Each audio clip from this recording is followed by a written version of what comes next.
Hello everyone, welcome to Veer anchors. कैसे हैं आप सब लोग। आज का वीडियो उन सभी स्टूडेंट्स के लिए बहुत इंपॉर्टेंट है जो या तो हरियाणा जुडिशरी को अपना एम बना के अपनी पढ़ाई कर रहे होंगे या राजस्थान जुडिशरी को, या दोनों को टारगेट कर रहे होंगे। और अच्छी बात यह है कि आप किसी भी जुडिशरी एग्जाम के प्रीलिम्स को अगर आप टारगेट कर रहे हो तो आज का वीडियो बहुत ही इंपॉर्टेंट है आपके लिए। आज इस वीडियो में हम इंडियन एविडेंस एक्ट का रिवीजन करेंगे और रिवाइज करेंगे। रिवीजन के दौरान आप ये ध्यान रखें कि आपके पास आपका ये बाइबल हो जिसको हम बेयर एक्ट कहते हैं। तो फटाफट आप अपना बेयर एक्ट निकाल लें और हम पूरी कोशिश करेंगे कि साथ मिलके मैं आपको बताती जाऊंगी, आप टिक लगाते जाइएगा, आप कुछ लिखते जाइएगा और हम इस पूरे वीडियो में इंडियन एविडेंस एक्ट खत्म करेंगे। सबसे पहले आप बेयर एक्ट खोल चुके होंगे। सबसे पहले हम इंट्रोडक्शन पार्ट देखते हैं, हम सेक्शंस पे नहीं जाते, इंट्रोडक्शन पार्ट देखते हैं। तो हमें ये मालूम चलता है कि इंडियन एविडेंस एक्ट में टोटल चैप्टर्स कितने हैं। ऐसा भी क्वेश्चंस आते हैं। टोटल चैप्टर्स 11 है, सेक्शन 167 है, पार्ट 3 है। इंडियन एविडेंस एक्ट लागू कब से किया गया है? दैट इज 1 सितंबर 1872 से इंडियन एविडेंस एक्ट लागू किया गया। राइट। पहले इंडियन एविडेंस एक्ट पूरे देश में लागू नहीं था, लेकिन जब से Jammu and Kashmir reorganisation act आया है, ये इंडियन एविडेंस एक्ट पूरे देश में लागू होता है। दूसरा सवाल जनरली ये आता है, मैंने पूरा एक क्वेश्चंस का एक लिस्ट बना रखा है आप लोगों के लिए कि Indian evidence act substantive law है या प्रोसीजरल लॉ है। तो आप लोगों को पता है Indian evidence act procedural law है। दूसरा, इंडियन एविडेंस एक्ट का ड्राफ्ट किसने प्रिपेयर किया था? इंडियन एविडेंस एक्ट का ड्राफ्ट जो है सर जेम्स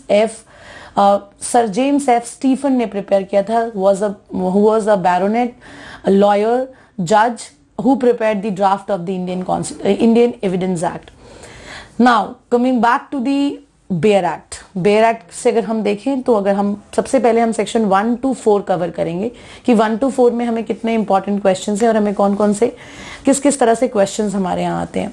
जो सेक्शन 1 है वो सबसे पहले तो कहता है कि इंडियन एविडेंस एक्ट पूरे देश में लागू होता है। मैंने आपको बताया 1 सितंबर 1872 से ये लागू होता है। दूसरा इंपॉर्टेंट सवाल, इंडियन एविडेंस एक्ट सभी देश में जितनी भी प्रोसीडिंग्स होती हैं सिविल और क्रिमिनल दोनों पे लागू होता है, लेकिन इंडियन एविडेंस एक्ट कहाँ अप्लाई नहीं होता या किन प्रोसीडिंग्स में अप्लाई नहीं होता? You can see section that Indian evidence act section 1 Indian evidence act does not apply to the proceeding before an arbitrator. या सवाल ये आता है कि क्या डिपार्टमेंटल प्रोसीडिंग पे इंडियन एविडेंस एक्ट अप्लाई होता है? The answer is no. The proceeding before an arbitrator Indian evidence act apply नहीं होता। The proceeding before the departmental proceeding भी नहीं अप्लाई होता है। एफिडेविट पे भी इंडियन एविडेंस एक्ट अप्लाई नहीं होता है। सेक्शन 1 में हमने ये क्वेश्चन कवर किया। सेक्शन 2 हमारा रिपील्ड है। सेक्शन 3 में बहुत सारे क्वेश्चन बनते हैं। सबसे पहला सवाल, कोर्ट क्या होता है? ऑल जजेस, magistrate and all person except arbitrator। आप फोकस करिए, except arbitrator who is legally authorized to take the evidence। वो सारे व्यक्ति जो legally authorized हैं एविडेंस लेने के लिए, उनको हम क्या बोलते हैं? उनको हम कोर्ट बोलते हैं। किसको नहीं बोलते? हम आर्बिट्रेटर को नहीं बोलते। हम आर्बिट्रेटर को कोर्ट नहीं बोलते क्योंकि आर्बिट्रेशन प्रोसीडिंग पे हमारा इंडियन एविडेंस एक्ट नहीं लगता है। दूसरा जो इंपॉर्टेंट सवाल बनता है वो बनता है कि फैक्ट्स क्या होता है। आप देखिए सेक्शन 3 में बहुत सारे डेफिनेशन क्लॉज है, उसमें बताया कि फैक्ट क्या होता है। तो फैक्ट दो तरह से होता है, physical fact and psychological fact. मतलब वो फैक्ट जो हम अपने सेंसेस से परसीव कर सकते हैं या जिसके लिए या वो मेंटल कंडीशन जिसके लिए कोई भी व्यक्ति कॉन्शियस हो, वो दोनों ही फैक्ट्स होते हैं। इनमें इस तरह में कैसे क्वेश्चंस आता है कि एक व्यक्ति किसी के लिए ओपिनियन रखता है, that a man has a certain opinion, is a fact और नॉट, राइट? तो क्वेश्चन आएगा, इज इट अ फैक्ट और not? Yes, it is a fact. It is such fact of which a person is conscious about it, right? This is also a fact. तीसरा जो important question है वो ये है कि relevant fact क्या होता है। फिर रेलेवेंट फैक्ट से क्वेश्चन आता है, उसी सेक्शन 3 में ही है रेलेवेंट फैक्ट का। रेलेवेंट फैक्ट क्या होता है? देखिए जो क्वेश्चन आता है रेलेवेंट फैक्ट का, एक फैक्ट दूसरे फैक्ट को मतलब one fact is said to be relevant to another fact when it is connected in any ways the relevancy given under section 6 to 55। 6 to 55 में रेलेवेंसी मेंशन है और अगर कोई फैक्ट 6 to 55 में फॉल कर रहा है तो उसको हम कहते हैं रेलेवेंट फैक्ट। बेसिकली कई बार एग्जाम में क्वेश्चन आता है कि relevant fact must be legally relevant और logically relevant. See there may be a situation that fact may look like a logically relevant, but it is not legally relevant, right? A fact which falls under section 6 to 55 is considered to be legally relevant fact, और वही relevancy में fall करता है. तो इसमें यही सवाल आता है कि भाई under the Indian Evidence Act, a fact may be, a relevant fact may be logically relevant और legally relevant, right? अब और इसमें और बहुत सारे questions आते हैं, मैं एक दो questions आपको बताती हूँ. रेलेवेंट फैक्ट में ही आता है कि मान लीजिए कोई A is accused of murder of B. ये बहुत जनरल क्वेश्चन है, लगभग हर एग्जाम में आता है. Which of the following will be a relevant fact? A is accused of murder of B. Now which of the following facts may be relevant fact? अब इसमें बहुत सारे आपको दिया होगा कि A is going to be filled with the club. ये सब इलस्ट्रेशंस में आपके दिए हुए हैं. A flew before the police arrived at the village. Or is saying shortly before the incident that he will take the revenge of his father's death. So all these facts are relevant or not? So it is relevant because it is connected with the main fact, that is fact in issue. So all these facts are relevant. So next important definition clauses, interpretation clauses, fact in issue. कई बार students को पता होता है कि fact in issue क्या है, बहुत confusion होता है. Facts, existence or non-existence of which is disputed by the parties. एक ऐसा fact जिसका होना या ना होना ये पार्टीज के बीच में डिस्प्यूट है, right? That is basically a fact in issue. तो फैक्ट इन इशू का मतलब ये इंक्लूसिव डेफिनेशन है. कई बार पूछता है कि फैक्ट इन इशू इंक्लूसिव है. Yes, fact in issue inclusive definition है. मीन्स एंड इंक्लूड्स कहता है. जिस भी डेफिनेशन क्लॉज में मीन्स एंड इंक्लूड्स होता है वो आपका इंक्लूसिव डेफिनेशन होता है. वो कहता है कि any fact from which either by itself और in connection with some other fact, nature, extent of any right, liabilities either or disabilities asserted or denied in any suit or proceeding necessarily follows. That is basically a fact in issue. Summary में समझे तो disputed fact, the existence or non-existence of any fact which is disputed by the parties, right? That is basically a fact in issue. The next is क्या Indian evidence act civil criminal दोनों पे apply होता है? मैंने बताया civil criminal दोनों ही proceedings पे Indian evidence act apply होता है. Next important question is document. Document की डेफिनेशन कहां पे दी हुई है? डॉक्यूमेंट की डेफिनेशन सेक्शन 3 के इंटरप्रिटेशन क्लॉज में दिया हुआ है. एंड डॉक्यूमेंट की डेफिनेशन में आपको याद दिला दूं, section 29 of the Indian evidence act में भी दिया, इंडियन पिनल कोड में भी दिया हुआ है. और डॉक्यूमेंट का मतलब एनीथिंग जिसपे कि जो चीज फिगर मार्क से या हमने फिगर मार्क से जो हम कुछ भी लिखते हैं या लेटर से लिखते हैं और हम ये इस इंटेंशन के साथ लिखते हैं कि वो एविडेंस पे कभी ना कभी हमारे साथ या रिकॉर्ड कर लेते हैं जिस चीज को उसको हम डॉक्यूमेंट बोलते हैं. Anything which is created through the letter, figure and mark and which is recorded basically, that is basically called a document. So document की definition section 29 of the Indian evidence act में भी दिया हुआ है, sorry Indian penal code में भी दिया हुआ और सेक्शन 3 के इंटरप्रिटेशन क्लॉज में भी दिया हुआ है. Next the important definition is, you can take it out, that is evidence. ये बहुत ही इंपॉर्टेंट डेफिनेशन है.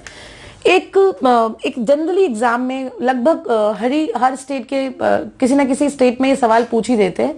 एनी फैक्ट, ये एक स्टेटमेंट देते हैं और पूछते हैं कि ये स्टेटमेंट किसने दिया था. Any fact which possesses a probative force is called evidence. ऐसा फैक्ट जो प्रोबेटिव फोर्स क्रिएट करता है उसको हम कहते हैं evidence, right? This definition belongs to whom? This definition belongs to whom? This definition is given by whom? This is given by the Salmon. Salmon ने ये definition दिया है. Any fact which possesses a probative force is called the evidence. अब ये कहते हैं कि section 3 में Indian evidence act means and includes, मतलब इंडियन एविडेंस एक्ट में कितने तरीके के फैक्ट एविडेंस होते हैं. देख लीजिए, मान आप सिर्फ अपने दिमाग में एक बात बैठा लीजिए कि 2 ही तरह के हमारे पास एविडेंस होते हैं, एक तो ओरल और दूसरा डॉक्यूमेंट्री. इलेक्ट्रॉनिक रिकॉर्ड हमने जोड़ा इंफॉर्मेशन टेक्नोलॉजी अमेंडमेंट एक्ट के तहत, लेकिन वो भी हम जब कोर्ट के सामने प्रस्तुत करते हैं उसको तो वो भी डॉक्यूमेंट के फॉर्म में ही होता है. So electronic record is also consider to be documentary evidence. So we have a 2 type of evidence, that is oral and documentary, जो हम कोर्ट में जाके देते हैं, कोर्ट में खड़े होकर देते हैं. आप देखिए एविडेंस का definition, all statement which the court permits और requires to be made before it by the witnesses in relation to the matter of fact under the inquiry is a oral evidence, right? And all documents including electronic records. Electronic records की definition section 29A of Indian penal code में दिया हुआ है। Electronic record की definition section 29A of Indian penal code में दिया हुआ है, नोट कर लीजिए। इसको हम कहते हैं एविडेंस। तो एविडेंस में बेसिकली ये दो ही तरह से क्वेश्चंस आते हैं। एविडेंस क्या नहीं इंक्लूड करता है, what does not include the evidence, ये कई बार पूछता है। सो एफिडेविट जो होता है, जो हम कोर्ट में देते हैं, वो एविडेंस नहीं होता। Affidavit given to the court is not an evidence. ये आप लोगों को पता होगा, और नहीं भी पता हो तो नोट कर लीजिए, राइट। अब दूसरा जो इंपॉर्टेंट है इसमें कि कई बार पूछता है कि evidence given by a sniffer dogs falls under which category. अगर कोई स्नीफर डॉग है, उसने कोई एविडेंस दिया है, तो वो किस कैटेगरी में फॉल होता है। ऑप्शन है आपके पास ओरल एविडेंस, दूसरा है डॉक्यूमेंट्री एविडेंस, तीसरा है आपका साइंटिफिक एविडेंस। तो वो किस कैटेगरी में फॉल होता है, साइंटिफिक एविडेंस में फॉल होता है। याद नोट कर लीजिए, स्नीफर डॉग जो एविडेंस देता है वो किस चीज में, कौन सी कैटेगरी में फॉल होता है, that is a scientific evidence. दोबारा खोलिएगा, सेक्शन आपका 3 का ही दूसरा है जो सबसे इंपॉर्टेंट है। सेक्शन 3 में ही एविडेंस में एक बात और इंपॉर्टेंट है, कई बार क्वेश्चन आता है, the rule of circumstantial evidence. What is the rule of circumstantial evidence? Is best evidence, is well defined under the Indian Evidence Act, or it is a judge made rule? अगर ऐसा question आता है, the rule of circumstantial evidence is judge made rule, दूसरा is the best evidence, तीसरा it is well defined under the Indian Evidence Act. So what will be the answer? Note down, the answer will be circumstantial evidence is the evidence that does not directly point out the fact. These are the judge made rule. The golden rule regarding the evidence of the circumstantial evidence is given under the case Sharad Bridhichand Sarda versus State of Maharashtra. Note down, Sharad Bridhichand Sharda versus State of Maharashtra, AIR 1984. इस case में the 5 golden principle which constitute the panchasheel of the proof of a case based upon the circumstantial evidence, and in the absence of the any the direct fact is given. So ये अगर पंचशील की circumstantial evidence से related अगर कोई question आता है आपके पास कि salient features regarding the acceptance of the circumstantial evidence is given in which case, note down, it is Sharad Bridhichand Sharda versus State of Maharashtra. This is a 5 golden rule is given under this case. The next important is proved. Proved में आइए, proved. Proved की definition दिया हुआ है आपका section 3 के ही आपके उसमें एक्सप्लेनेशन पार्ट में।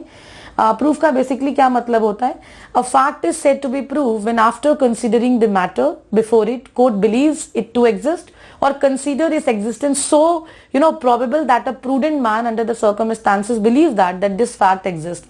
What does it means कि fact is so probable, fact बहुत ही probable है और कोई भी आदमी किसी fact को देख के लेगा कि ऐसा हुआ होगा, that fact is known as a proved fact. The next is disproved. disproved का fact का जो definition है वो भी आपके section 3 के interpretation clause में दिया हुआ है। A fact is said to be disproved that after considering the matter before it, court considers that कि ये fact exist नहीं करता या इसका होना असंभव है, improbable है। कोई भी ordinary prudent man इस पे इसके होने का दावा पेश नहीं कर सकता। It is disproved fact. Next is not proved. Generally exam में not proved आता है, not proved generally आता है कि fact is said to be not proved when it is neither proved nor disproved. एक फैक्ट को हम नॉर प्रूफ कब कहते हैं, जब वो फैक्ट ना तो प्रूव हुआ है ना तो डिस्प्रूव हुआ है, that fact is called basically a not proof. ये आपका सेक्शन 1, 2, 3 कवर कर लिया हमने। अगर हम सेक्शन 4 में आएंगे तो सेक्शन 4 में से भी क्वेश्चंस आता है आपके पास। सेक्शन 4 में बेसिकली क्या होता है, प्रिजम्पशंस के बारे में बताया गया है। प्रिजम्पशंस क्या है, 3 तरह के प्रिजम्पशंस दिए हुए हैं, may presume, shall presume and the conclusive proof. May presume, shall presume and the conclusive proof. इसमें सवाल ये आता है कि presumption of law is irrebuttable presumption, presumption of law as well as presumption of fact दोनों ही आपका रेबेटेबल presumption है। मे प्रिज्यूम है तो वो भी रेबेटेबल है, शैल प्रिज्यूम है सो ये discretion is given to the court, but कि वो रेबेट अलाउ कर रहे हैं रेबेटल की नहीं, बट अ फैक्ट, बट अगर कोई शैल प्रिज्यूम लिखा है तो court has to accept that fact unless and until it is disproved. May presume है तो कोर्ट के पास डिस्क्रिशन है, लेकिन अगर शैल प्रिज्यूम है तो court has to accept that fact until and unless it is disproved, right. And conclusive proof is that the court has to accept that proof which is conclusive, right? You have to prove one fact and the court will presume that other facts are proved. Example, जैसे section 112 of the Indian Evidence Act comes under the category of the conclusive proof, right? Paternity से related जो issues होता है, अगर बच्चा जो है child is born within 280 days of the marriage, then the court shall presume that it is a conclusive proof that the child, that a father belongs to that child. The father is the son is the child of that man, and their marriage was consummated and the child is born out of the legal marriage. Now coming back to the second chapter, and which is most important chapter, that comes from section 5 to 55, that is the relevancy of fact. Section 5 is basically, you have to see that relevancy is what, कई बार question आता है कि relevancy is what, relevancy of law can be raised at any time. अगर आपका कोई relevancy of law है तो आप कभी भी उस लॉ को आप रेज कर सकते हो. जो रूल ऑफ रेलेवेंसी है वो सेक्शन 5 से 55 तक दिया हुआ है. कहते हैं कि एविडेंस किसी भी सूट और या प्रोसीडिंग में, सिविल सूट या क्रिमिनल प्रोसीडिंग में, हम उन फैक्ट्स का दे सकते हैं जो फैक्ट इन इशू है. फैक्ट इन इशू मैंने बताया आपको डिस्प्यूटेड फैक्ट या रेलेवेंट फैक्ट का. उसके अलावा हम किसी और दूसरे फैक्ट का एविडेंस नहीं दे सकते, of no others. So basically हमें ये देखना पड़ेगा कि हम कौन से फैक्ट का एविडेंस दे सकते हैं. पहला फैक्ट इन इशू और दूसरा रेलेवेंट फैक्ट. रेलेवेंसी कहां से कहां तक है? 5 से लेके 55 तक है. ये कहता है सेक्शन 5. एविडेंस में भी गिवन, कई बार क्वेश्चन आता है कि एविडेंस हम दो तरह के फैक्ट को दे सकते हैं, पहला फैक्ट इन इशू और दूसरा रेलेवेंट फैक्ट. सवाल आता है कि एप्रिसिएशन ऑफ एविडेंस क्या होता है? What is an appreciation of evidence? Appreciation of evidence 2-3 options होते हैं, question of fact, question of law, question of law and fact both. Appreciation of evidence क्या होता है? Question of fact. सो अगर हम देखें तो evidence can be given in any suit or proceeding of the existence, non-existence of the fact in issue or the relevant fact and no others. So जो appreciation of evidence है वो question of law है. appreciation of evidence जो है वो question of law है. दूसरा इसी सेक्शन में इसी चैप्टर में जो नेक्स्ट सेक्शन है वो सेक्शन 6 है, जो रेस जेस्टे का बात करता है. What is res gestae? Res gestae is not res gestae is not given in the section 6. It is basically said that relevancy of facts forming the part of the same transaction. They are talking about that relevancy of fact that forming the part of the same transaction. So basically that is called a res geste, जिसका मतलब होता है things done. res geste का मतलब होता है things done. याद रखिए, res geste का मतलब होता है things done. इसका मतलब क्या है कि fact though not in issue, ऐसा फैक्ट जो इशू नहीं है, but they are so connected with the fact in issue that they form the part of the same transaction.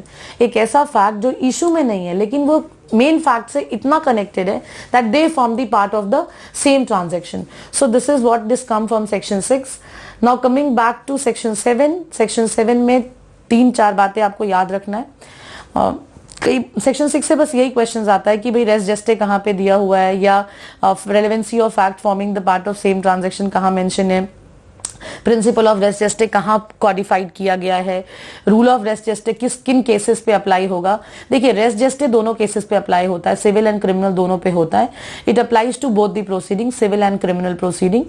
Rule of res gestae का यही एक वो है. क्राइटेरिया क्या होता है? कई बार क्वेश्चन पूछता है what is a criteria for res gestae. So what is basically it is a community of purpose, continuity of action and the proximity of time. ये तीनों क्राइटेरिया होता है. proximity of time, community of purpose and continuity of action, ये तीनों ही criteria होता है. एक generally ये क्वेश्चन आता है, एक केस है Sawal Das versus state of Bihar. ये किस डॉक्ट्रिन पे बेस्ड है? So basically Sawal Das versus state of Bihar doctrine of res gestae पे बेस्ड है.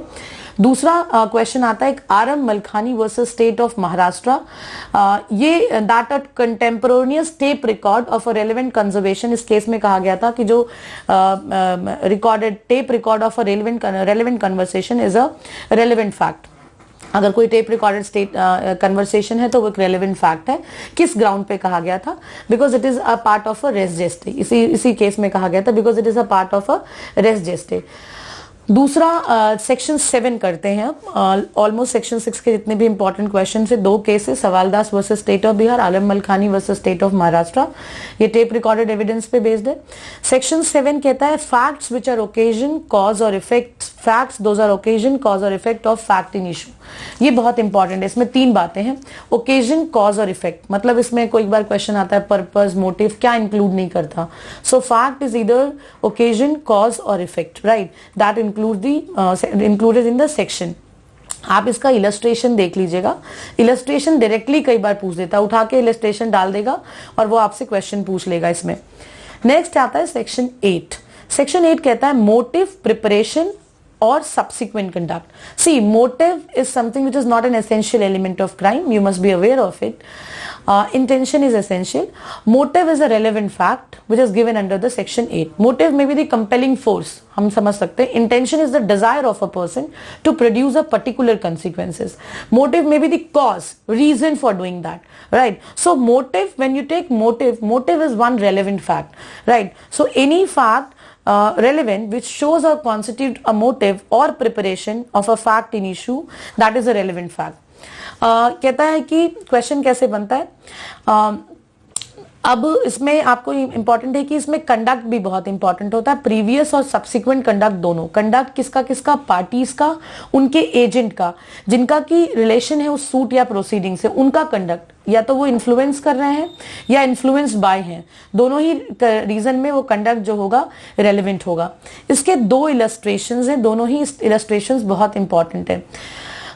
देखिए कई बार इसमें इलस्ट्रेशन कहता है कि कंडक्ट का मतलब होता है that does not include the statement unless those statement accompany and explain acts other than the statement.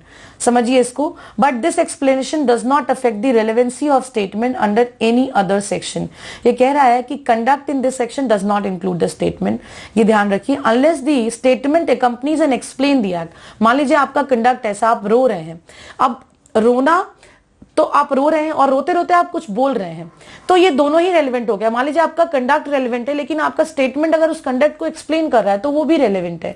दूसरा, when the conduct of any person is relevant, any statement made to him और in his present that also becomes the relevant. कह रहा है कि भाई अगर conduct relevant है आपका, तो अगर आपके सामने कोई सी स्टेटमेंट को दिया गया है, any statement made to him और in his presence of the hearing which affects such conduct is also relevant. इस सेक्शन में इलस्ट्रेशंस बहुत इंपॉर्टेंट है, बहुत इंपॉर्टेंट है। इलस्ट्रेशंस आप लोग कर लीजिएगा।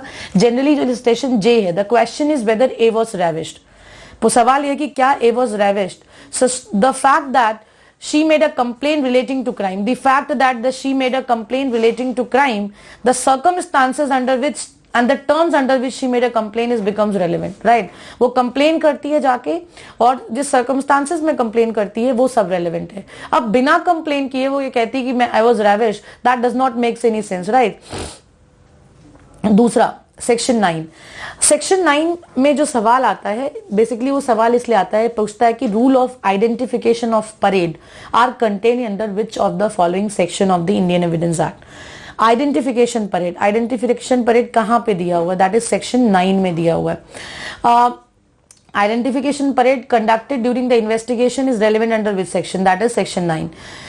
Test identification under section 9 of the Indian evidence act should be taken by whom? कौन कराता है आइडेंटिफिकेशन परेड? मैजिस्ट्रेट कराता है identification parade. The identification parade is conducted by the magistrate. Test identification parade किस मतलब, it's a part of what? It's a part of the investigation और it's a part of the trial और it's a satisfaction of the investigating officer that he is proceeding in the right direction. So basically जो test identification parade होता है वो civil and criminal cases में, दोनों cases में होता है। ये केसेस को identify to identify any person living और डेड, नोन और अननोन, रिकॉर्डेड प्रॉपर्टी को आइडेंटिफाई करना, फोटो को आइडेंटिफाई करना, आर्म्स को आइडेंटिफाई करना, हैंड राइटिंग्स को आइडेंटिफाई करना, ये दोनों ही केसेस में किया जाता है। ये इन्वेस्टिगेशन का पार्ट है और ये पुलिस के अपने सेटिस्फेक्शन के लिए होता है कि भाई वो किसी केस में जो है सही डायरेक्शन में मूव कर रहा है कि नहीं कर रहा है। नेक्स्ट इंपॉर्टेंट सवाल आता है कि टीआईपी, द ऑब्जेक्ट क्या है टीआईपी का? ये बेसिकली ऑब्जेक्ट क्या होता है कि पुलिस अथॉरिटी को, जो इन्वेस्टिगेटिंग अथॉरिटी है, उनको सेटिस्फाई करना before remitting the case to the court for the trial that the person arrested who was not previously known to the witnesses was in fact who committed the crime। ये होता है कि भाई जिसको हमने अरेस्ट किया है वो एक्चुअली में उसने क्राइम को कमिट किया है। दैट इज सेक्शन 9 में आपको पढ़ना है। सेक्शन 10 जो है वो आपका बात करता है कॉन्स्पिरेसी का, थिंग्स सेड और done by the conspiration in reference to the common design. अच्छा, इसमें सेक्शन 9 में एक दो केसेस भी याद कर लीजिए आप लोग। एक दूधनाथ पांडे का, sorry that is a plea of alibi, section 10 में याद करिएगा आप। सेक्शन 10 में आपका कॉन्स्पिरेसी से रिलेटेड क्वेश्चन आता है। कॉन्स्पिरेसी का कौन सा सेक्शन होता है, ये पूछता है थिंग्स सेड और done by the conspirator in reference to the common design. उनके कॉमन डिजाइन के अंदर वो जो वो होता है, वो अगर ऑफेंस करते हैं, that consider to be the that is important in section 10। मतलब ये बेसिकली it is based upon the doctrine of agency। doctrine of agency के बेसिस पे section 10 आपका relevant बनता है। दूसरा section 11 आता है जो बात करता है plea of alibi का। याद करिए, plea of alibi, the rule of evidence is recognized in which of the following section, that is section 11। वो ये कहता है कि what is plea of alibi। alibi का मतलब होता है as where। as where होता है, alibi is a claim or a piece of evidence that one was as where at the time when the crime was committed, right। section 11 provides the fact which are inconsistent with the fact in issue or relevant fact are relevant or alibi। alibi मतलब as where। तो सबसे important जो बात आपको याद रखनी है plea of alibi में, plea of alibi is only a rule of evidence which is recognised under section 11 of the Indian evidence act. It is not an exception, it is not a general exception, it is not a exception, not is general exception, it is just a rule of evidence which is being recognised in section 11। इतना ही याद करना है आपको। दूसरी जो important बात है, generally इसमें क्वेश्चन ये आता है जो आपका इलस्ट्रेशन दिया हुआ कि question whether the A committed a crime at Calcutta on certain date, the fact that on that day A was in Bombay, now you have to prove that fact. So इसका मतलब क्या है, it makes that existence of fact is in issue is highly improbable, क्योंकि ये देखना पड़ेगा इसमें कि भाई डिस्टेंस कितना है, समय कितना लगता है, एग्जैक्ट टाइम पे कलकत्ता में है, बॉम्बे कैसे आ जाएगा, वो सब कुछ कोर्ट देखता है। तो उसके लिए प्ली लेता है, that is a plea of alibi. Plea of alibi का एक बहुत ही फेमस केस है Dudhnath Pandey versus state of UP. ध्यान रखिएगा, Dudhnath Pandey versus state of UP is a case on plea of alibi. Next important section है in suit for damages, fact including enable court to determine the amounts और relevant. देखिए section 12 जो बात करता है that कि कोर्ट को डैमेजेस, ऐसा कोई भी फैक्ट जिससे कोर्ट को डैमेजेस को असरटेन करने में आसानी मिले, वो भी फैक्ट रेलेवेंट होता है। सेक्शन 12 को आपको इस हिसाब से याद करना है, in suit for damages fact relating to enable the court to determine the amounts are relevant. इसके लिए अगर आपने पढ़ा है तो सेक्शन 52 खोल लीजिएगा। सेक्शन 12 के साथ हम 52 पढ़ेंगे। In civil cases character to prove conduct imputed is irrelevant. लेकिन जो अगर कोई कैरेक्टर ऐसा है जो डैमेजेस को अफेक्ट कर रहा है, in civil cases the fact that the character of any person is such that to affect the amount of damages which he ought to receive is relevant. मतलब ये कह रहा है इन सूट फॉर डैमेजेस, अगर कोई suit damages के लिए file हुआ तो ऐसा कोई फैक्ट जिससे कि कोर्ट को डिटरमाइन कर सके कितना डैमेज देना है। तो मैंने आपको बताया कि सिविल केसेस में character to prove conduct is irrelevant, लेकिन अगर उस कैरेक्टर से in civil cases the fact that character of any person is such that the amount of damages which he ought to receive might be affected, right। Character की, वैसे आपको मैंने बताया कि 52 में, सेक्शन 52 में लिखा है कि सिविल केसेस में character to prove conduct is irrelevant. 12 में मैंने आपको बताया कि डैमेजेस में suit for damages any fact enabling the court to determine the amount of damages becomes relevant। 55 में बताया कि अगर सिविल केसेस में ऐसा कैरेक्टर, इंसान का कैरेक्टर की वजह से अगर अमाउंट ऑफ डैमेजेस ज्यादा या कम होगा तो उन केसेस में कैरेक्टर रेलेवेंट हो जाता है। सेक्शन 13 में custom, any fact when right और कस्टम इज इन क्वेश्चन, ऐसा कोई भी फैक्ट जो कस्टम या कस्टमरी प्रैक्टिस या राइट का क्वेश्चन आता है तो उस केसेस में सेक्शन 13 इंपॉर्टेंट है। सेक्शन 13 के साथ कस्टम और राइट के हम दो और सेक्शंस याद करेंगे, 32 क्लॉज 4 नोट कर लीजिए, राइट और कस्टम, और दूसरा सेक्शन 48 में opinion as to the existence of any right और कस्टम, ये भी इंपॉर्टेंट है। तो मतलब सेक्शन 13 के साथ सेक्शन 32 क्लॉज 4, सेक्शन 48 ये जो कस्टमरी प्रैक्टिस और राइट की बात होती है इन दोनों सेक्शन में। सेक्शन 32 क्लॉज 4 में आपका when a person in front of whom the any custom or practice आता है, वो person is not found, या कोई वो खोजना उनके लिए मुश्किल हो जाता है और उन्होंने कोई डॉक्यूमेंट में उस कस्टम को क्रिएट कर रखा है, तो वो कस्टमरी प्रैक्टिस रेलेवेंट होता है. और किसी एक्सपर्ट का ओपिनियन चाहिए किसी कस्टमरी प्रैक्टिसेस में या राइट में, तो सेक्शन 48 इंपॉर्टेंट है. सेक्शन 14 आ जाइए. Fact showing the existence of mind, body और बॉडली फीलिंग, ये भी बहुत इंपॉर्टेंट है. देखिए सेक्शन 14 में क्या है, state of mind. State of mind कैसा होता है, intention, knowledge, good faith, negligence, rashness, ill will, good will towards any person, ये आपका रेलेवेंट होगा. सेक्शन 14 में आपको यही पढ़ना है, इधर द स्टेट ऑफ माइंड और बॉडी और बॉडली फीलिंग. सेक्शन 14 के दो एक्सप्लेनेशंस हैं. एक्सप्लेनेशन 1 कहता है कि any fact as showing the existence of a relevant state of mind must show that exist of state of mind exists generally, not generally, but in reference to the particular matter in question. जो state of mind है, ऐसा कोई state of mind जो generally ना हो, लेकिन जो particular हो matter in question, वो state of mind relevant है. इसके दूसरा भी explanation है, आप दूसरा explanation पढ़िए. Whereupon a trial of a person accused of an offence, the previous commission by the accused of an offence is relevant. अगर किसी accused ने कोई offence किया है अभी present time पे और उसने previous भी वही offence किया है, तो अगर किसी offence में previous commission relevant है, तो उन cases में previous conviction अगर कोई होगा तो वो भी relevant होगा. ठीक है. अब आते हैं section 15 पे. section 15 बताता है कि एक्ट एक्सीडेंटल है या इंसिडेंटल है. कई बार क्वेश्चन आता है कि कोई एक्ट इंसिडेंटल है या एक्सीडेंटल है, तो वो सेक्शन 15 आपको पढ़ना है. Existence of course of business when relevant, ये कहता है existence of course of business when relevant. Basically when there is a question, अगर कभी क्वेश्चन होता है कि particular act is done or not, सवाल ये कि ये कार्य किया गया है कि नहीं, लेकिन अगर ये देखा गया कि वो रोज होता है, सिर्फ वो कोर्स ऑफ बिजनेस है और वो रोज होता है, तो इसका मतलब वो कार्य हुआ होगा. Existence of course of business is relevant at that point of time. अब now we are starting section 17, that is section 17 is admission. Admission कहाँ पे डिफाइन है? Admission is defined under section 17 of the Indian evidence act. Admission कैसा हो सकता है? Admission oral भी होता है, राइटिंग भी होता है. एडमिशन जो है ओरल स्टेटमेंट होता है, डॉक्यूमेंट्री होता है, या contain in the electronic form, ये तीनों ही एडमिशन होता है.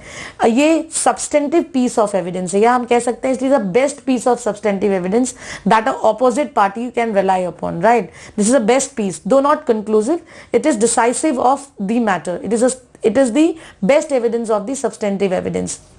दूसरा जो एडमिशन होता है, person who can make the admission, तो आपने देखा कि list of the person is given under section पहला 18, 19 में. बेसिकली आपको देखना है कि सेक्शन 18 में कौन कौन एडमिशन दे सकता है. एडमिशन वो दे सकता है party to the proceeding, agent, या by suitor in the representative character, या ऐसा व्यक्ति जिसका कोई पिक्यूनरी इंटरेस्ट हो या कोई प्रोप्राइटरी इंटरेस्ट हो, वो आपका एडमिशन दे सकता है. सेक्शन 19 पढ़ लीजिएगा. सेक्शन 19 भी इंपॉर्टेंट है. Admission by a person whose position must be prove as against the party to the suit. Section 20 कहता है कि एडमिशन जो है, सेक्शन 20 कहता है third part, admission by the person expressly referred by a party to the suit. अगर हम जिसको रेफर करते हैं, सवाल यह है कि वेदर, क्वेश्चन ये है कि whether a horse sold by A to be sound or not. A says to B, go and ask to C, C knows all about it, so whatever C statement is now an admission. So this is a question generally comes in the exam. Now section 21, the admission, section 21 पे कैसा सवाल आता है? Admission may be used against a person who makes them. Admission हमेशा जो बंदा admission कर रहा है उसके खिलाफ यूज होगा, और is representative in interest, but generally can not be use by the person who makes it for his own use. It is always use against the person, but there are certain exception to this. उससे पहले मैं कई बातें बताऊंगी, जैसे कहते हैं confession to a church priest, and confession to the church priest is irrelevant, is inadmissible in evidence, या admission under section 20 of the Indian evidence act. 3 बार सवाल पूछता है कि भाई अगर हम जो कोई एडमिशन देते हैं किसी चर्च के प्रीस्ट को, तो वो क्या चीज है? तो it is an admission under section 21 of the Indian evidence act, because you have made against your interest. दूसरा क्वेश्चन पूछता है इसमें कि किन किन स्थितियों में हम अपने फेवर में एडमिशन कर सकते हैं, तो उसका एग्जाम्पल इन्होंने दिया हुआ है। पहला एक तो डाइंग डिक्लेरेशन आप याद कर लीजिए, इसमें एक्सेप्शन दिया हुआ है सेक्शन 21 में ही कि you can make self serving admissions. एक तो डाइंग डिक्लेरेशंस होता है, दूसरा आपका क्या बोलते हैं ऐसा एडमिशन और कहीं जहां पे रेलिवेंट होता है वो भी आपका इंपॉर्टेंट है, वो भी आपका रेलिवेंट है। Section 22 oral admission as to the content of the document. अगर किसी कंटेंट ऑफ द डॉक्यूमेंट पे कोई एडमिशन होना है, मतलब the provision of relevancy of oral admission as to the content of document कहां पे दिया हुआ है, तो सेक्शन 20 में दिया हुआ है। Basically the genuineness of electronic record produce in the question, वो भी कहां दिया हुआ, वो सेक्शन 22A में दिया हुआ है। मतलब 22A बात करता है admission as to the content of electronic record. Then coming back to section 23, the section 23 basically protect the communication made without prejudice, that is a confidential overture of pacification between the litigants made without prejudice are excluded in the matter of on the ground of public policy. So admission in civil cases when relevant, ये generally का सवाल पूछता है कि civil cases में when relevant, तो that is given under section 23. Section 23 में कह रहा है कि in civil cases no admission is relevant if it is made upon the express condition that the parties will not use those admission in the evidence. So in that cases that admission will not be relevant. Any confession, section 24, any confession that is this is important. एक चीज और है section 23 में important, from which is an exception to section 23। एक सवाल पूछता है कि ये एक्सेप्शन क्या है सेक्शन 23 का, तो ये कहता है कि section 126 is an exception to section 23। Nothing in this section shall exempt any barrister, vakil or attorney from giving an evidence of the matter which he may be compelled to give under section 126 of the Indian Evidence Act. So जो confidential communication है, अगर कोई ऐसा communication है जो किसी barrister और वकील को आप नहीं वो उसमें वो exempt नहीं कर सकते कि वो नहीं दे सकता, that he can give. Nothing in this section shall be taken to exempt any barrister, vakil or attorney from giving evidence of any matter which he may be compelled to give under section 126. So basically 126 is an exception of section 23. Now coming back to section 24, that is confession caused by inducement, threat or promise when irrelevant in criminal proceeding. पहली बात तो सवाल पूछता है कि Indian evidence act में confession कहां define है। Confession is not defined anywhere in the Indian evidence act. दूसरा question, term judicial confession means the confession which is made before a magistrate. Judicial confession, this is an extrajudicial confession we are going to study in the Indian Evidence Act. Judicial confession deals under section 164 of the Code of Criminal Procedure.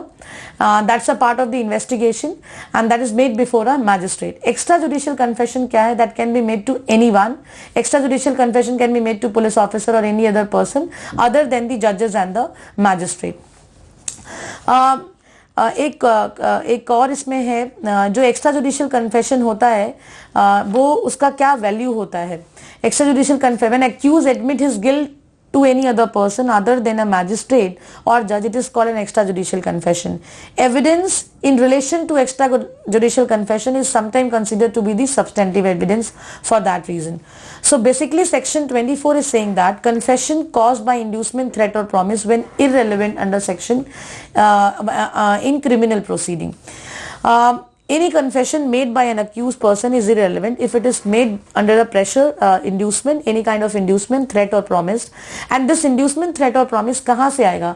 A person who has an authority and proceeding from a person in authority. And दूसरा court को accused को ये लगता है कि अगर उसको confession दे देगा तो उसको कोई भी बेनिफिट होने वाला जो कि टेम्पोरल नेचर का होगा या कोई एडवांटेज मिलेगा, तो ऐसे कन्फेशन को हम रेलेवेंट नहीं मानते। कन्फेशन का जो है, कन्फेशन के जो केसेस हमें पढ़ना है, एक केस बहुत इंपॉर्टेंट है। उस केस में बताया गया है कि कन्फेशन जो है must either admit in terms of the offence, वो टोटल में एडमिट करे। सवाल आता है कि statement in order to constitute a confession under the Indian evidence act must admit in terms of offense or any rate substantially all fact which constitute the offense. किस case में कहा गया था? That is a Pakala Narayan Swamy versus Emperor. Pakala Narayan Swamy versus that is a Emperor.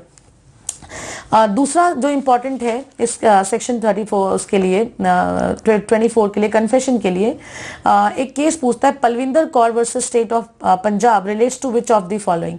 Palvinder Kaur versus state of Punjab that's related to the case of the confession. एक होता है एक आदमी ने कन्फेस किया और बाद में फिर वो पीछे हट जाता है, उसको क्या कहते हैं? उसको कहते हैं retracted confession. Retracted confession is one which withdraws or retract later on by the person making it. Retract करना आपको. दूसरा क्वेश्चन पूछता है इसमें confession made to the police officer कहां पे दिया हुआ? Confession made to the police officer is section 25 and no confession made to a police officer shall be proved against a person accused of an offense. So what is the interpretation? That confession made to a police officer is not relevant, right? Is inadmissible. It is inadmissible. दूसरा कहता है कि confession made by the accused while in a police custody not to be proved against him. If the person is in the police custody, that also is not relevant. Section 26. Bare act पे focus करिएगा आप लोग. Confession made before the police officer is not admissible, right? So any confession made by a person in police custody is also not admissible. Section 26 provide for the same. Now coming back to section 27. 27 कहता है कि दो confession is not relevant but whatever the information is receive from the person accused से जो information मिलता है जिससे discovery होता है, कोई भी चीज डिस्कवर करते हैं, वो डिस्कवरी स्टेटमेंट जो है वो रेलिवेंट होता है. ये कहां दिया हुआ है? The basic idea embodied under section 27 of the Indian evidence act is basically the discovery है. वो डिस्कवरी जो है वो रेलेवेंट हो जाता है और डिस्कवरी पे हमें discovery of the fact includes कोई ऑब्जेक्ट है, कोई प्लेस जहां से वो ऑब्जेक्ट रिकवर किया जिससे ऑफेंस कमिट हुआ है, that basically becomes the relevant. Section 27. Now coming back to section 28, confession made after removal of impression caused by inducement, threat or promise is relevant. अगर inducement, threat और promise जो practice किया गया था वो हट जाता है और उसके बाद बंदा voluntarily जो है आपको confess करता है, so that confession becomes a relevant. एक याद करेगा आप लोग, एक इसमें केस पढ़िएगा, state of UP versus Devman Upadhyay. State of UP versus Devman Upadhyay के सेक्शन 27 का है, जिस केस में कॉन्स्टिट्यूशनल वैलिडिटी ऑफ सेक्शन 20 को चैलेंज किया गया था on the basis of the article 14. Article 14 के बेसिस पे कॉन्स्टिट्यूशन वैलिडिटी सेक्शन 27 की चैलेंज की गई थी. इस केस इसके बाद एक और भी केस है, स्टेट ऑफ बॉम्बे वर्सेस काथी Kalu. State of Bombay versus काथी Kalu.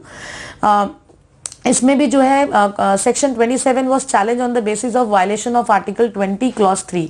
Section 20 was challenge on the basis of article 20 clause 3. एक और केस है P Kotaiah versus king emperor.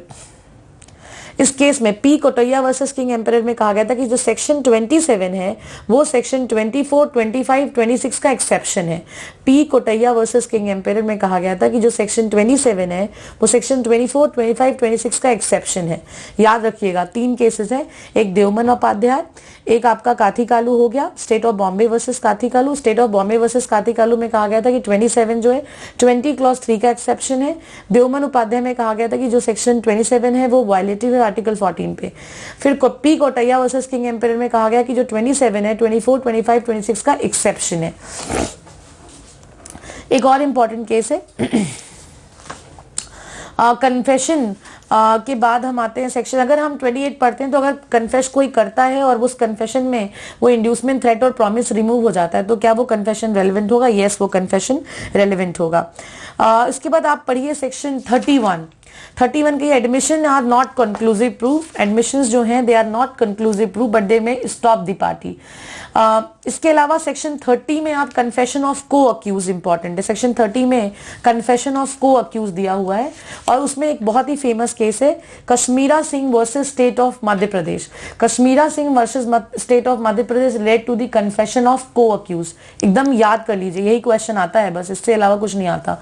एक तो सेक्शन 30 कहता है कि कन्फेशन ऑफ को अक्यूज कितना रेलेवेंट होगा. दूसरा, कन्फेशन ऑफ को अक्यूज में कौन सा केस है, तो केस का नाम है Kashmira Singh versus state of Madhya Pradesh.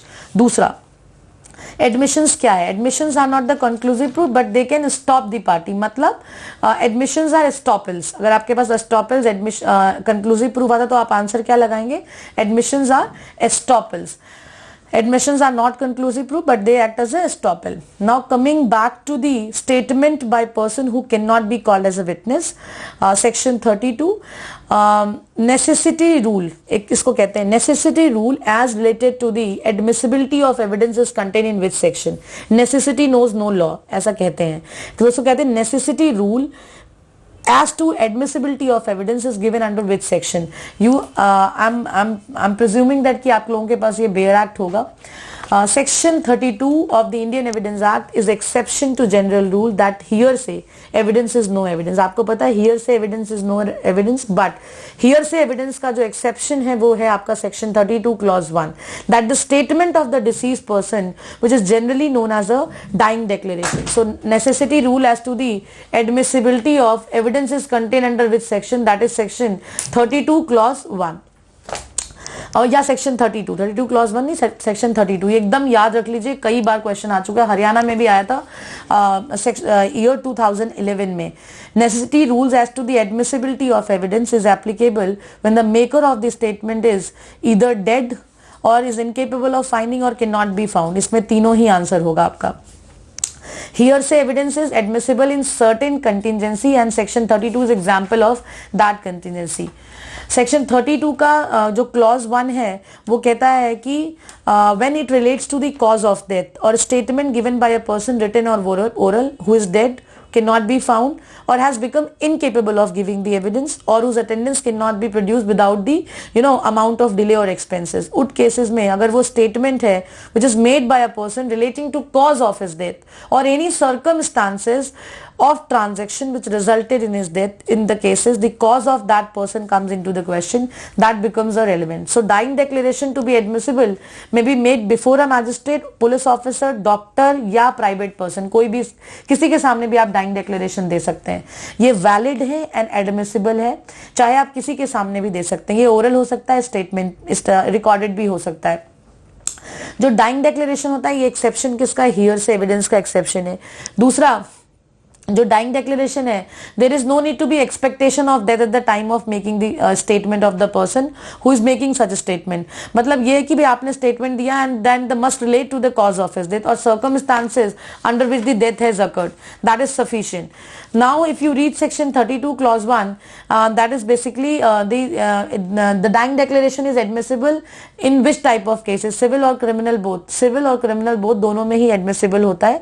Dying declaration का एक मैगजीम है, नोट कर लीजिए. Nemo Moritrus Presumptor Mentre. A man will not meet his maker with lie in his mouth. Nemo Moritrus Presumptor Mentre. A man will not meet his maker with a lie in his mouth. Right. अब coming back to the another clauses, आप इसमें relationship का clause पढ़ लीजिएगा. 32 clause 5 important है, 32 clause 4 important है. Now coming back to section 33, 33 खोल लीजिए. 33 में आपको पढ़ना है. अच्छा, एक आधा केस आप लिख लीजिए डाइंग डिक्लेरेशन में. मुझे the following case relates to the dying declaration, that is a queen versus Abdullah.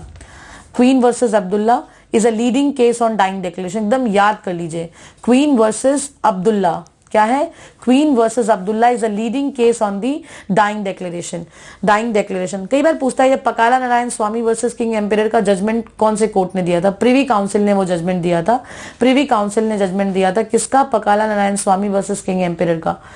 Now read section 33. Basically 33 बात करता है in a suit after the examination and the cross examination of a witness, the plaint was returned for the presentation to the court for a competent jurisdiction. अब एक suit for after examination हो गया, cross examination हो गया किसी witnesses का, लेकिन court ने सूट को रिटर्न कर दिया. ऑर्डर 7 आई गेस आपका कौन सा वो क्या बोलते हैं 7 रूल 10 है रिटर्न ऑफ प्लेन, तो रिटर्न प्लेन कर दिया, लेकिन विटनेस जो एग्जामिन हो चुके थे, एग्जामिनेशन और क्रॉस एग्जामिनेशन दोनों हो चुका था, वो विटनेस का डेथ हो जाता है, द विटनेस डाइड। अब जो उसका डेपोजिशन है वो कहाँ रेलिवेंट होगा, उसका जो डेपोजिशन है वो सेक्शन 33 में रेलिवेंट होगा। It is admissible in section 33 because section 33 जो इंडियन एविडेंस एक्ट का deals with the relevancy of certain evidences for proving in subsequent proceeding the truth of any fact if the witness has given any statement. उसका examination और cross examination दोनों हो चुका है। ये बहुत जरूरी है कि जो सूट है वो दोनों पार्टी सेम होने चाहिए या रिप्रेजेंटेटिव। एडवर्स पार्टी को ये राइट मिला था कि दूसरी जो विटनेस को एग्जामिन क्रॉस एग्जामिन कर ले, तब तो अगर वो विटनेस डेड हो गया तो उसका स्टेटमेंट रेलेवेंट होगा। Section 34 is basically entries in the book of form. This is an entry. Section 33 is basically a entry जो हम दो इलेक्ट्रॉनिक फॉर्म्स में इसमें जो रिकॉर्ड करते हैं। Relevancy of entry in public, ये आपको पढ़ना है section 35। Relevancy of statement in map, chart and plans, ये इंपॉर्टेंट है सेक्शन 35, आप एक बार पढ़ लीजिएगा। देखिए सेक्शन 39 इंपॉर्टेंट है। सेक्शन 39 में पूछता है कि what evidence to be given when statement forms a part of a conversation, document, electronic record, book or series of letter or paper. Section 39 कहता है कि अगर कोई स्टेटमेंट किसी लेटर, सीरीज या फिर आपके बुक में होगा तो ये कहते हैं कि जितना रेलेवेंट पोर्शन होगा, जितना डिस्प्यूटेड होगा, उसी का आप एविडेंस दीजिए। Section 40, the principle of res judicata is provided under which section of the Indian Evidence Act? The answer is only section 40 because it says that previous judgment relevant to bar a second suit or the trial. So section 40 deals with the res judicata, existence of any judgment. अगर किसी case में कोई judgement है, order है, decree है, जिससे कि law prevents any court from taking the cognizance in the suit or the proceeding. So basically that is a res judicata. Previous judgments are relevant to bar a subsequent suit या second suit or trial. कहाँ दिया? Section 40. Next coming back to section 41, ये कहता है कि relevancy of judgment in probate or jurisdiction. इसमें question आता है decision of probate court is what? Judgment in rem or personam. Judgment in rem or personam. The rem is that, but basically that right is available against the whole world. That is the right in rem. Right in personam, right is available against the determinate person. So the probate court का जो decision होता है, that is a judgment, is a judgment in rem, are declared to be rem and conclusive proof under section 41 of the Indian evidence act. Probate court, अगर आपने किसी will को probate करा लिया, so that is a conclusive proof again and that is available against the whole world, right. कोई insolvency jurisdiction में कोई decision आया, वो भी कंक्लूसिव प्रूफ है। अगर कोई मैट्रिमोनियल इश्यूज में अगर कोई डिसीजन कोर्ट ने पास किया तो वो भी जो है आपका कंक्लूसिव प्रूफ है। That is section 41। Then coming to the section 45, that is opinion of experts. ये जो ओपिनियन है एक्सपर्ट्स का सेक्शन 45 में, the opinion of experts can not be short for things which are not mention in section 45। So क्या mention है section 40 में? Identity of hand writing, किसी की हैंड राइटिंग को जानना हो तो आप एक्सपर्ट्स को बुला सकते हैं। कोई फॉरेन लॉ जानना हो तो आप एक्सपर्ट को बुला सकते हैं। किसी पॉइंट ऑफ साइंस पे या आर्ट पे किसी को की जरूरत हो आपको तो आप एक्सपर्ट बुला सकते हैं, बट इंडियन लॉ पे आप किसी एक्सपर्ट को नहीं बुला सकते, राइट।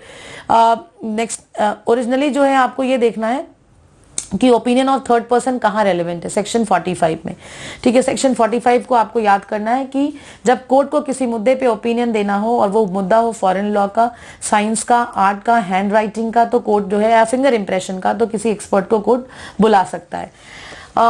ओपिनियन ऑफ एक्सपर्ट्स के बाद आता है आपका सेक्शन 45 है, opinion of the examiner of the electronic evidence. ये भी बहुत इंपॉर्टेंट है। सेक्शन 46 पढ़ लीजिएगा। सेक्शन 47 है opinion as to the handwriting when relevant. Handwriting का ओपिनियन कब रेलेवेंट होगा? बेसिकली हैंड राइटिंग का ओपिनियन रेलेवेंट होगा जब हैंड राइटिंग डिस्प्यूट में होगा और आपको किसी एक्सपर्ट से उसको एग्जामिन कराना होगा। So when the court has the to form the opinion as to the person by whom any document was written or signed is the opinion of any person, किसको बुलाएगा? जो acquainted होगा, जिसको पता होगा, जो डील करता होगा उस बंदे के हैंड राइटिंग में, तो उसको कोर्ट में बुलाया जाएगा और उसकी हैंड राइटिंग का हम जो है एग्जामिन करेंगे। डिस्प्यूटेड हैंडराइटिंग कैसे हम प्रूव कर सकते हैं? पहले by calling an expert, bye examining a person who is acquainted with the handwriting of that person, या कंपैरिजन भी कर सकते हैं हम कंपैरिजन भी करते हैं हैंडराइटिंग का, तो उससे भी हमें मालूम चल जाता है कि ये हैंडराइटिंग किसकी है। सेक्शन 48 कहता है ओपिनियन अगर किसी से लेना है हमें राइट और कस्टम में, तो सेक्शन 48 बहुत इंपॉर्टेंट है। देखिए एविडेंस जो है ये ओपिनियन लिया जा रहा है आपका, opinion as to the usage tenant when relevant, किसी यूसेज के बारे में, अगर हमें कुछ योगा के बारे में जानना है तो हम बाबा रामदेव को बुलाते हैं, किसी टेनेंट के बारे में जानना है, किसी रिलीजियस चीजों के बारे में जानना है तो हम किसी सेंट को बुलाते हैं। तो यूसेज टेनेंट के बारे में हमें जानना है तो हम ऐसे व्यक्ति का ओपिनियन लेंगे जिसको कि उस फील्ड के बारे में एक्सपर्टीज होगी। एक्सपर्टीज हम पढ़ के लेते हैं या हमारे एक्सपीरियंस से हमें एक्सपर्टीज मिलती है, तो उन लोगों की जो है ओपिनियन जो है रेलेवेंट होगा। Section 50 opinion on the relationship, ये बहुत इंपॉर्टेंट है। सेक्शन 50 में रिलेशनशिप में ओपिनियन ऑन द रिलेशनशिप, अगर रिलेशनशिप को लेके कोई डिस्प्यूट है और अगर कोर्ट को ओपिनियन, तो जिस व्यक्ति को उनके बारे में पता होगा या कोई फैमिली मेंबर होगा या जिसको स्पेशल नॉलेज होगा ऑन द सब्जेक्ट, वो आके कोर्ट को ओपिनियन दे सकता है उस रिलेशनशिप के बारे में। Now grounds of opinion when relevant, whenever the opinion of any person is relevant, the ground on which the opinion, किस ground पे वो opinion based है वो भी relevant होगा। that is basically a section 51। Section 52 से 55 कैरेक्टर की बात करता है। मैंने आपको 52 में बताया था कि सिविल केसेस में character to prove the conduct is totally irrelevant. Criminal cases में किसी व्यक्ति का गुड कैरेक्टर है वो रेलेवेंट होता है। 53 हम एविडेंस नहीं दे सकते बैड कैरेक्टर का जब तक कि ऑपोजिट पार्टी आपको ये एविडेंस ना दे कि previous bad character not relevant, unless कि जो अक्यूज है वो अपने गुड कैरेक्टर का एविडेंस देता है। That is basically section 54। अच्छा, सेक्शन 53 में एक अमेंडमेंट हुआ था, evidence of a character previous sexual experience is not relevant. If anybody has a previous sexual experience, that will not be relevant if the offenses are committed against section 376 ABCD and section 354 ABCD, right? So that is what added by the 2013 amendment, 3/2/2013 से वो लागू हुआ था। 53A previous bad character not relevant accept in reply, अगर आप good character का accused evidence देगा तो बैड कैरेक्टर का एविडेंस हम दे सकते हैं। Character as affecting the damage, मैंने बताया कैरेक्टर रेलेवेंट नहीं, अगर किसी कैरेक्टर से डैमेजेस अफेक्ट हो रहा है, डैमेजेस कम या ज्यादा हो रहा है तो उन केसेस में कैरेक्टर आपका रेलेवेंट होता है। 56 कहता है कि जो फैक्ट्स जुडिशियली नोटिसेबल है आप उसका एविडेंस क्यों दोगे, वो तो अपने आप कोट कर लेगा। दूसरा, लिस्ट जो है याद रखिएगा सेक्शन 56 में डिक्लेरेशन है, कई बार हम गलतियां कर देते हैं। लिस्ट कहां पे दिया हुआ है? सेक्शन 57 में। 56 कहता है fact judicially noticeable need not to be proved, fact of which the court must take a judicial notice, that is section 57। Proof of facts by the oral evidences, sorry 58 facts admitted, अगर किसी fact का admission हो रहा है तो उस fact को भी प्रूव करने की जरूरत नहीं है, प्रोवाइडेड कि कोर्ट अगर अपने डिस्क्रिप्शन से आपसे कहता है कि fact admitted to be prove otherwise then by such admission.